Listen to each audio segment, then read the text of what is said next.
Righto everyone, welcome back to the HO Scale Willow Creek Industrial Spur. This is just going to be a layout overview, just to show you what's the sort of like the space I have and what sort of industries I've got on here. So first things first, we can see the little clip-on section over there by the door.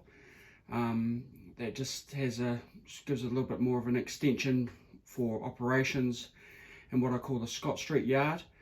It has got a turnout or a point there that will lead off to, you know, if I ever want to expand it out to the left there. But it works well. It goes up in about 20 seconds. What it is, you just obviously just click it on with the clamp there, and I've got a piece of dowel and a foot on the other end, like you can see, and it's just a matter of sliding on the rail joiners for lining up the tracks and also the connectivity of the electricity. It's all a DC layout. Very simple. Like, I'm not very good at the wiring or anything like that, so it's very simple. We move around.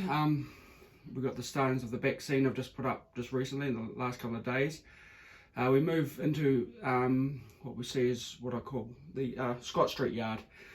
This holds up to, on the back scene there, you will have a like a frozen foods place in the back scene, and the tracks in the foreground and the other tracks are just essentially storage tracks. So this is just like a little layout in itself, really, if I get bored with the with what I call the main layout, as you'll see further along. My workbench there, I've just been doing some painting and stuff, so don't worry about that. We got a double slip there which runs back into a steel distributor over in the corner there. The reason why I have left that open is because I'm sort of working out how the best way to do a building, whether I use the Boomer dioramas method with the ply and the plastic. I'm unsure, but I just wanted to leave that open, and sort of, if I leave it open, I can sort of put all the buildings in and sort of super detail like the rest of the buildings I have. So yeah, that's essentially a layout in itself, from the overbridge there all the way around. So that could provide you with a bit of interest if you don't want to go into the big layout which we're going into now. So first things first, we come around to a place called Allied Chemicals. You've probably seen this a very few times. It's essentially just a place where they unload chemicals and load chemicals. Sort of more so load chemicals in there. So that's just a sort of kit bash buildings there. The classic Rix products and the concrete. The concrete bit was all you know, done by spackle or joint compound, or just like jib, you know, plaster compound. Then we come into reliable lumber. This is probably the most detailed section on the layout at the moment. You've got your forklifts, and you got your trucks, and you got your pallets and your pallet racks that I scratch built and things like that. It has got an operating gate. It is operated by a wire that goes down underneath. It's connected to the gate, which opens and shuts, which provides a little bit of interest. You've got to stop and then open up the gate and all that sort of stuff. So that was another kit bash out of a Rix Products, not really the shops building or something like that. But I'll put various photos up on my Instagram, Brad Coleman 6776, of how I've a closer view of all that sort of stuff there. The track's all code 100 pico. So there's another double slip there, and we move away along into the abandoned building section of the layout, just above that tank car there.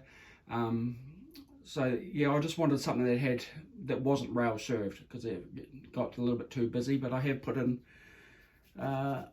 like an abandoned spur there. You can just sort of probably just see it there, rusted by that broken pallet there, just to give the illusion that it was once, you know, served by the rail.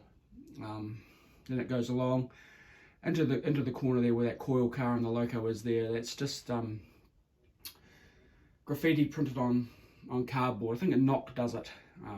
So that sort of brings that sort of area to life there, and I've got a bit of greenery and the stuff there. It sort of acts as a back shunt for reliable lumber, and also when I'm switching to store cars. Next we work into the BMC concrete, or sometimes called MPA concrete. This is just the Blue Circle cement, or Blue Star Ready Mix, I think it's called. That's still under construction. As you can see, the elevator's attached by a piece of green tape there. So I have sort of started the weathering process on it. The silo there, it has got an etched metal walkway that goes up the side there. I wanted to sort of detail it a bit more than what it has to be. I don't think the kit actually has a ladder that goes up the side there, but I wanted it to be a bit more detailed. The truck and the loader there are very well detailed Cat. They're both actually Cat products, so they sort of need some weathering and stuff, but I'm sort of not that fussed on the weathering at the moment of the buildings, of the locos, or the the rolling stock, or any of the vehicles. We move into a Progressive Plastics. It's a plastics manufacturer there. It takes in pellet cars and takes out box cars of finished products there. So that's another little industry there. Can be can be quite tight there sometimes with the MPA concrete unloading facility there where that black hopper is, but it proves to be quite good. Next thing along, we've got Lynn Street Yard with its back scene. The reason I painted the back scenes black, which I'm going to do in Scott Street Yard as well, is because at normal viewing distances the sky doesn't come all the way down to the ground. When you think about it, if it was, especially if I'm going to have buildings and stuff there, if the back scene was high, yeah, I'll put sky in there. But at normal viewing distance, it will look really silly if I had sky right down to the track level. It would look like I'm looking down at an angle all the time, or looking up at an angle all the time. So normal viewing distances, and that way, if I ever put buildings in there, it's black behind it, not blue. Something I've learnt a wee bit over on the main section. So we've got a little couple of little holding tracks there closer to the back scene there, and we've got a place called Titan Transfer, which is that siding on the very right there. Same principle, just clips on, clips off in less than 20 seconds, and you can put it away and get into the wardrobe. So it's very, very, very user friendly. Like I said, it's all DC. I'm running off a old Bachmann controller, which probably is not the best thing to do, because some of my locos do take a bit of power, a bit of juice, because most of them are DCC, ready, or have DCC on them, but I just can't use the function. I'm not really into that, into the whole sound, or the, the DCC. I like just straight DC. Other sort of things of the layout. It's made so that one person can operate it. Like we're back at Scott Street Yard now, obviously. This could be a little layout, like this is where most of the trains get blocked and get ready to get taken down to the layout. So yeah, I could hang around out here and just move cars around between the industries over here, between the food place and the metal distributor. There is no runaround at Scott Street. The only runaround is on the main layout. There is only one runaround on this whole entire layout, so it provides like a little switching puzzle as well. Other things I like doing is the buildings. I sort of like a little bit of the scenery and stuff as well. Operations, I haven't really gotten into too much of the operations. Like sometimes I very rarely run it. But when it is run, this whole layout is chocker full of cars of various areas. So I sort of use roll the dice technique and find out cars. But I've always got something to do. Even though it's a small layout, small shelf layout, there's plenty of things to do and plenty of other ideas that I want to do. Like over here. Sorry about the spinning. Like that turnout over there.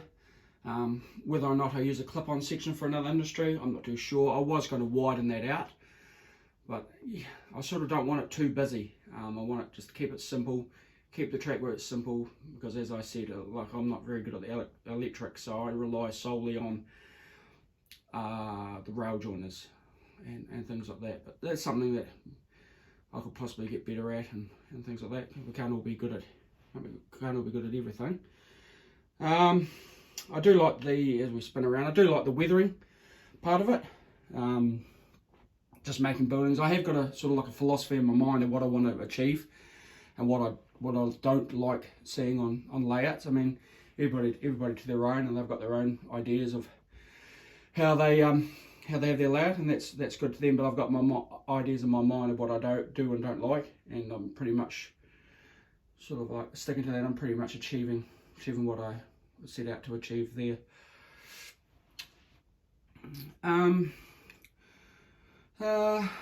Sort of like the main sort of industries.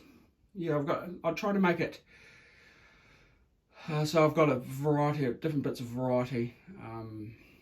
I've got centre beams and bits and pieces like that. So it keeps you thinking. It keeps you on your toes and stuff like that. I have like when it comes to operations, I've worked out like car cards. I got all confused with all the car cards and stuff like that. So I just, like I said, I just keep it nice and simple. I just like coming in here, flicking a switch, and just cleaning the track. It doesn't take me very long to clean the track and getting into it. I've had no problems with reliability. The only problems I do sort of have is if I haven't cleaned the points or dusted it off quite a bit, because like I said, I very rarely sort of operate it, especially in sort of winter time. I sort of like building up structures and stuff like that. But so that is a layout overview.